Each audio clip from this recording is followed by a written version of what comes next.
मैं तो अभी तक समझ नहीं पाया हूँ भारत सरकार को और भारत सरकार के एजेंसी यूनिवर्सिटी ग्रांट कमीशन को और कभी कभी एनटीए को भी।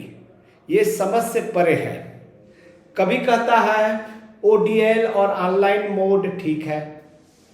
ओडीएल मतलब ओपन डिस्टेंस लर्निंग, दूरस्थ शिक्षा को बढ़ावा दे रहा हूँ ऐसा कहता है, ताकि जंगल, घाटी, गांव जहाँ पर शिक्षा की व्यवस्था बहुत कम है या संसाधन वहाँ तक पहुँचा नहीं है, वहाँ पर शिक्षा की पहुँच हो, इसलिए ओडीएल और ऑनलाइन मोड को वो एनईपी 2020 में भी, ठीक है, वो कहता है कि ये हमारा बड़ा निर्णय है, ये हमारा बड़ी सोच है और हमने दूरस्थ शिक्षा के माध्यम से वो गरीब जनता, वो गांव की जनता, ठीक है, हम अपनी शिक्षा को वहां तक, उनके घर तक ले जाएंगे।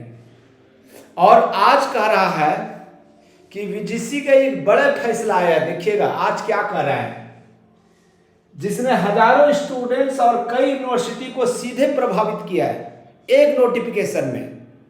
और विश्वास नहीं हो रहा है, मैं लास्ट में आपको बता दूंगा, ठीक है, या खुद ही आप वीजीसी के वेबसाइट में जाइए और नोटिस में क्लिक कीजिए तो सेकंड नंबर का ये नोटिस आपको मिल जाएगा, ठीक है। तो मैं क्या करना चाह रहा हूं, कैसे स्टूडेंट्स और यूनिवर्सिटी को सीधे प्रभावित किया है, कैसे सीधे प्रभावित किया है। अब कह रहा है कि साइकोलॉजी और हेल्थ केयर से जुड़े और भी बहुत सारे सब्जेक्ट हैं भाई, साइकोलॉजी और हेल्थ केयर से जुड़े कोर्स ओडीएल या ऑनलाइन मोड में बंद कर दिए गए। आखिर क्यों, चलिए जानते हैं भाई, आखिर क्यों ऐसे क्यों कर रहा है। मेरे तो समझ से परे है भाई इस तरह की व्यवस्था जो है। देखिए 23 जुलाई 2025 को वीजीसी की 592वीं बैठक हुई, ठीक है, 592वीं बैठक, और उसमें फैसला लिया गया कि एनसीएपीएच एक्ट 2021 के तहत आने वाले हेल्थ केयर और एलाइड डिसिप्लिन्स जैसे साइकोलॉजी, सुनते जाइएगा, अब यहां पर भी आप ऑनलाइन मोड मत करना, चाहे गवर्नमेंट यूनिवर्सिटी हो चाहे प्राइवेट यूनिवर्सिटी हो, psychology, microbiology, food and nutrition science, biotechnology, clinical nutrition and dietetics को अब डिस्टेंस लर्निंग कोर्स से बाहर कर दिया है या ऑनलाइन मोड में नहीं पढ़ाया जाएगा। ये बहुत सारे सब्जेक्ट हैं साइंस के, psychology, microbiology, food nutrition science, biotechnology, clinical nutrients, ठीक है। तो ये जो सब्जेक्ट है अब 2025 और 26 से ये पूरी तरह से बंद हो चुका है, यानी कि इसके पहले जो एडमिशन लिए होंगे वो मान्य होगा, इसके बाद नया कोर्स में इनको सब खत्म करना पड़ेगा। तो आप लोग भैया सोच विचार के कोई भी कोर्स को करिए। फैसले के दो मुख्य हिस्से हैं। क्या? पहला, जुलाई अगस्त 2025 से, ये अगस्त चल रहा है, जुलाई अगस्त 2025 से कोई भी नया संस्थान इन कोर्सेज को ओडीएल या ऑनलाइन मोड में शुरू नहीं कर सकता। मतलब मेरे सोच से परे है। क्या ये जो ओडीएल और ऑनलाइन मोड है इसको सरकार बढ़ावा दे रही है या खत्म करने जा रही है? ठीक है। दूसरा, जिन संस्थानों को पहले से मान्यता मिली हुई थी उनकी मान्यता भी इस सत्र से रद्द कर दी गई है। जिनको मान्यता दिया हुआ था वीजीसी, उसकी मान्यता को भी रद्द कर दिया। अगर एक उदाहरण के रूप में समझो, अगर किसी बीए प्रोग्राम में, मान लीजिए बीए प्रोग्राम में आप देखते जाइएगा मल्टीपल सब्जेक्ट हैं, जैसे इंग्लिश, हिंदी, हिस्ट्री, साइकोलॉजी, तो सिर्फ वही सब्जेक्ट हटाया जाएगा जो NCAPH एक्ट में आता है। बायोटेक्नोलॉजी, साइकोलॉजी, ठीक है, जो मैंने सब्जेक्ट आपको बताया, अब ऑनलाइन मोड में क्लासेस नहीं होगी और BA प्रोग्राम में भी इसको हटाना है। BA मतलब जस्ट आर्ट। अब यहां पर देखिए, मान लीजिए एक university BA psychology online course चला रही थी और ज़्यादातर प्राइवेट यूनिवर्सिटी में ये चलता है। मान लीजिए एक university BA psychology online course चला रही थी। अब UGC के नए नियम के अनुसार वो जुलाई 2025 से इस कोर्स में नए स्टूडेंट को एडमिशन नहीं दे पाएगी।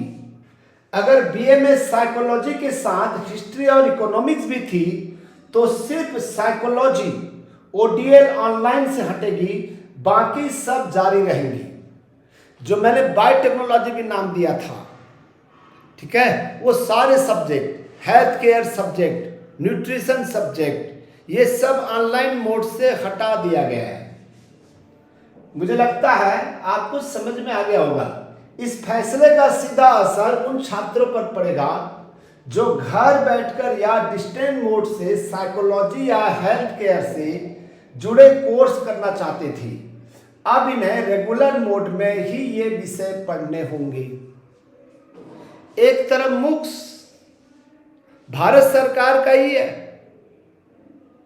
ठीक है, भारत सरकार ही है, स्वयं पोर्टल MOOCs कोर्स ये भारत सरकार का ही है। इसका मतलब ये है क्या कि वहां से हम ऑनलाइन कर सकते हैं, वहां से हम डिस्टेंस लर्निंग कोर्स कर सकते हैं, लेकिन कॉलेज और विश्वविद्यालय में नहीं कर सकते। ठीक है, ये भी तो हो सकता है कि कॉलेज और यूनिवर्सिटी में ऑनलाइन मोड के माध्यम से वो ऐसी फैसिलिटी नहीं दे सकता जिसके कारण से जो प्रैक्टिकल नॉलेज है उनको नहीं मिल पाएगा। ये सही किया या गलत किया ये आप हमें बताएंगे। अगर आप ऐसे किसी कोर्स में एडमिशन लेने की सोच रहे हैं तो अपने यूनिवर्सिटी से तुरंत कंफर्म करें। शिक्षा से जुड़ी हर बड़ी खबर पाने के लिए चैनल को सब्सक्राइब करें और वीडियो को शेयर करना न भूलें। मैं आपको बड़े बड़े बात बताने वाला हूँ। यदि आप कहोगे कि सर आप ऐसा वीडियो बनाइए, ठीक है, कि हमको रोजगार मिले, सर रोजगार मिलना चाहिए, रोजगार, यदि रोजगार मिल जाए तो हमारे लिए बेस्ट होगा। मैं देखिए ये गूगल ब्राउज खुला हुआ है और गूगल ब्राउज में ढेर सारे न्यूज रहता है। इस न्यूज में ये जो दिखाई दे रहा होगा 35 PhD degree fully funded at Inria France, ठीक है, फ्रांस, इनीरा के फ्रांस में 35 PhD डिग्री फुली फंडेड, यानी कि 1 रुपया खर्च नहीं करना है, इस तरह की व्यवस्था दिया हुआ है। और देखिएगा, ठीक है, यहाँ पर excluded journal from Scopus July 2025, Scopus से भी कुछ जर्नल को हटा दिया गया है। तो ध्यान रखना आप छपाने के पहले। ये देखिए कैसे मिलता है भैया। इंस्टीट्यूट ऑफ नानो science and technology require junior research fellow, senior research fellow in ANRF research, ऐसा आपको रिसर्च मिलता है। ये VGC नेट ICCR ये सब फर्क नहीं पड़ता है। यदि इस पर भी आपको चाहिए, ये देखिए हम लोग यहां से प्राप्त करते हैं न्यूज, करंट न्यूज। ये देखिएगा, NLU Delhi announce full scholarship for rank 1 holder in first year, ठीक है, और भी दिया हुआ है, देखिएगा यहाँ पर जो है, बाप रे, explain higher education commission of India and its vision, structure, tools and roll out. एक से एक चीज है भाई, आगे देखेंगे तो आपको बहुत मिलेगा, ठीक है। ये देखिएगा यहाँ पर फाइनली मुंबई, ये तो जरूरी नहीं है, ये Nvidia graduate fellowship program 2026-27 up to $60,000, 60,000 US$, 60,000। ठीक है, 1,000 US$, 40,000 रुपया होता है, 80,000 रुपया होता है 1,000 का। तो $60,000 करोड़पति बन जाएंगे भाई। ऐसे ऐसे ग्रेजुएट फेलोशिप ग्रेजुएट को भी मिलता है। ठीक है, मैं यहाँ पर मैं रुकता हूँ और आप कहेंगे इस तरह का कोई वीडियो लाइए, रोजगार चाहिए, हमें जॉब चाहिए, हमको कुछ करना है, खुद से करना है, तो आप जरूर कमेंट्स करके बताएंगे और सब्सक्राइब करेंगे तो मैं जरूर आपके लिए इस तरह का वीडियो लेकर आऊँगा। का आपको कैसा लगा? अभी हमने यहाँ पर खोला था, पता नहीं अभी है कि नहीं है। ठीक है, वो भी देखना चाहते हो आप देख लीजिएगा, खुद से देख लीजिए। ठीक है, दिख जाएगा आपको। ठीक है, मैं ज़्यादा बड़ा वीडियो नहीं बनाना चाहता, पता नहीं कौन सा है, इसका नाम क्या है, हालांकि मैंने तो पब्लिक नोटिस है क्या ये। ठीक है, ये अलग चीज़ें हैं भाई। चलिए, थैंक यू।